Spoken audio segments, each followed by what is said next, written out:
Om Shanti. Good morning. अंतर्मन की बातें। अंतर्मन की बातें में आप सभी का बहुत बहुत स्वागत है। आज का पहला प्रश्न आया है मुंबई महाराष्ट्र से ज्योति बहन गुज्जर का। आप पूछ रही हैं कि जब हम किसी को सकाश देते हैं तो पहले हम बाबा से कनेक्ट होते हैं, बाबा से शक्तियाँ लेते हैं, फिर उस आत्मा को इमर्ज करते हैं और फिर हम उन्हें सकाश देते हैं। तो क्या ये संभव नहीं है कि हम डायरेक्ट उस आत्मा को बाबा से कनेक्ट कर दें और बाबा की किरणें सीधी उन तक पहुँचे? यहाँ बीच में हम ना रहें। ये प्रश्न है महाराष्ट्र मुंबई से ज्योति बहन का। ज्योति जी, यहाँ सबसे पहला सवाल है कनेक्शन का। हमारा कनेक्शन जो है वो बाबा से ऑलरेडी जुड़ा हुआ है। हम जानते हैं बाबा कौन है, कहाँ रहते हैं और बाबा से शक्तियाँ कैसे लेनी है, सकाश कैसे देना है, ये सारी बातें हम जानते हैं। तो हम जब बाबा से कनेक्ट होते हैं तो बाबा से जो शक्तियाँ हमारे पास आती हैं उसके साथ हमारी अपनी शक्तियाँ भी ऐड हो जाती हैं और वो उस आत्मा तक पहुँचती हैं। तो वो शक्तियाँ और बढ़ जाती हैं।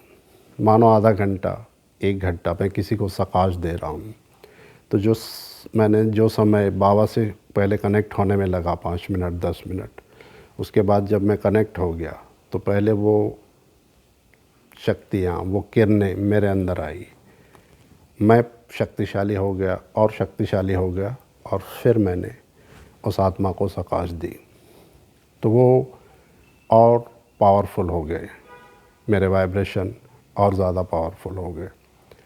दूसरी चीज़ है कि डायरेक्ट उस आत्मा पर अगर बाबा की किरणें पड़ती हैं तो इसमें बीच में मैं क्या कर रहा हूँ, मेरा क्या रोल है? क्या मैं साक्षी होकर देख रहा हूँ?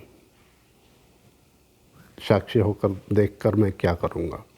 और वैसे भी सकाश देने के लिए मुझे उसमें ऐड होना ही पड़ेगा, क्योंकि मेरे द्वारा ही दिया जा रहा है सकाश। और बाबा ने वैसे भी हम सभी बच्चों को इस विश्व परिवर्तन के कार्य में निमित्त बनाया है। बाबा कोई भी काम डायरेक्ट खुद नहीं करते, वो सर्वशक्तिवान है, वो कर सकते हैं, लेकिन वो हमें निमित्त बनाते हैं। तो यहाँ पर हमारा रोल तो रहेगा ही। हाँ, हम ये कर सकते हैं कि जैसे ही मैं योग करने बैठा उस आत्मा को भी मैंने इमर्ज किया, हम दोनों ही बैठे हैं और बाबा की किरणें, बाबा की शक्तियाँ हम दोनों पे ही पड़ रही हैं। ऐसा हम करते भी हैं योग में। किसी आत्मा का बंधन काटने के लिए, किसी भी प्रकार से किसी को सकाश देना हो तो हम उस आत्मा को इमर्ज करके अपने साथ जैसे बैठे हैं हम दोनों, और दोनों को किरणें मिल रही हैं बाबा की, ये हम करते हैं और ये हम कर सकते हैं। बाकी सकाश देने के लिए हमारी ज़रूरत तो है ही, पड़ेगी ही। तो ये था ज्योति बहन जी के प्रश्न का उत्तर। दूसरा प्रश्न आया है अहमदाबाद गुजरात से राजकुमार भाई का।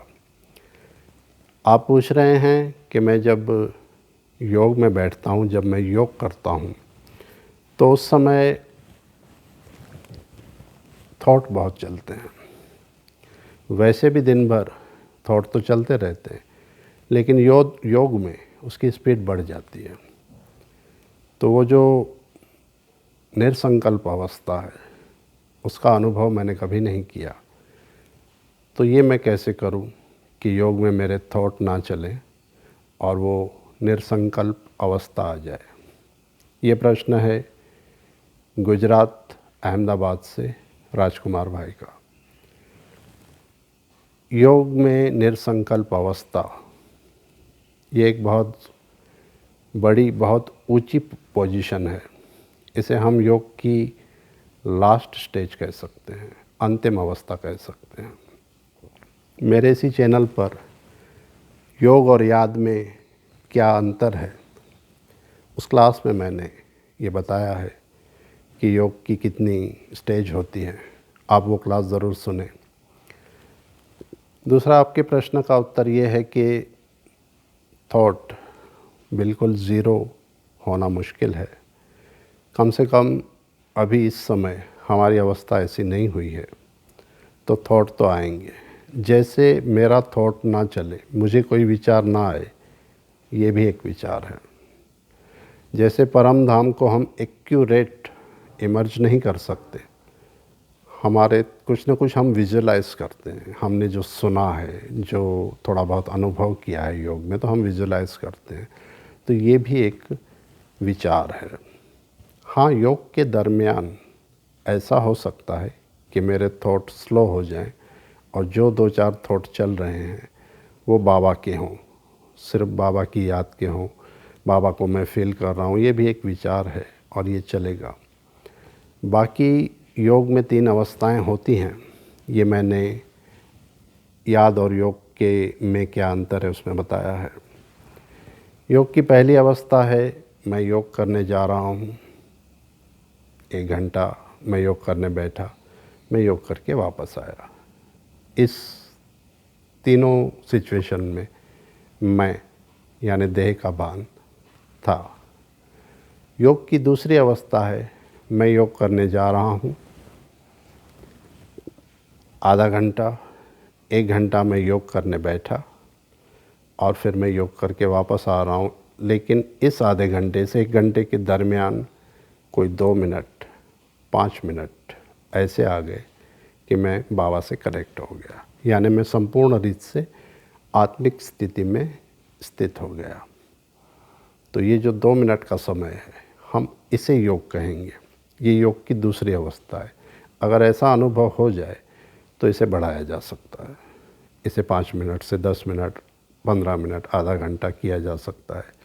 फिर एक ऐसा समय आएगा कि ज़्यादा से ज़्यादा समय हम इस अवस्था में टिक जाएंगे, लेकिन इसके लिए बहुत समय का अभ्यास चाहिए। और योग की जो तीसरी अवस्था है, जिसे लास्ट स्टेज भी कह सकते हैं, वो है, उसके लिए मुझे ना किसी जगह की ज़रूरत है, ना किसी सेंटर की, ना मधुबन की। चाहे मैं सेंटर पे हूँ, मधुबन में हूँ, घर में हूँ, चाहे मैं कहीं ट्रैवल कर रहा हूँ, ऑफिस में हूँ, कहीं भी, बस 1 सेकंड में मैं बॉडी से डिटैच हो गया और मेरा कनेक्शन बाबा से जुड़ गया। इसे योग की लास्ट स्टेज कहते हैं। और बाबा इसी अवस्था के लिए हमें कहते हैं कि बच्चे सेकंड में बिंदी लगाओ। इसका मतलब है सेकंड में कनेक्ट हो जाओ। लेकिन ऐसी अवस्था के लिए हमें लंबे काल का अभ्यास चाहिए, और ये तब आएगा जब आत्मा का अभ्यास पक्का होगा। जैसे ही हम आत्मिक स्थिति में स्थित होते हैं तो तुरंत हमें परमात्मा की ही याद आएगी और हम परमात्मा से कनेक्ट हो जाएंगे। इसके अलावा आत्मा और कहीं ठहर नहीं सकती, वो परमात्मा से ही कनेक्ट होगी। इसके अलावा अगर मुझे कोई विचार आ रहे हैं, मेरे थॉट चल रहे हैं, चाहे वो कौन से भी हो, जब तक थॉट चल रहे हैं तो मैं इसी बॉडी में हूँ, मतलब मुझे इस शरीर का भान है, ये मानना चाहिए। संपूर्ण आत्मिक स्थिति ही योग की लास्ट अवस्था है। इसके लिए हम निरंतर अभ्यास कर सकते हैं और थॉट से, विचारों से हमें लड़ना नहीं है, क्योंकि विचार जो हैं वो निरंतर चलते रहते हैं। जब हम सोते हैं, नींद में होते हैं, तब भी विचार चलते हैं। तो हमें उनसे कोई लड़ाई नहीं करनी है, क्योंकि जैसे ही हम विरोध करने जाएंगे, लड़ाई करने जाएंगे, तो हम हार जाएंगे। थॉट आते हैं, उन्हें आने दो, साक्षी होकर देखना है, वो आएंगे, गुज़र जाएंगे। फिर कोई दूसरा थॉट आएगा, पास हो जाएगा। मुझे सिर्फ साक्षी होकर देखना है, कुछ भी उस पर दूसरा चिंतन नहीं करना है। मुझे विचार क्यों आ रहे हैं, ये भी एक विचार है।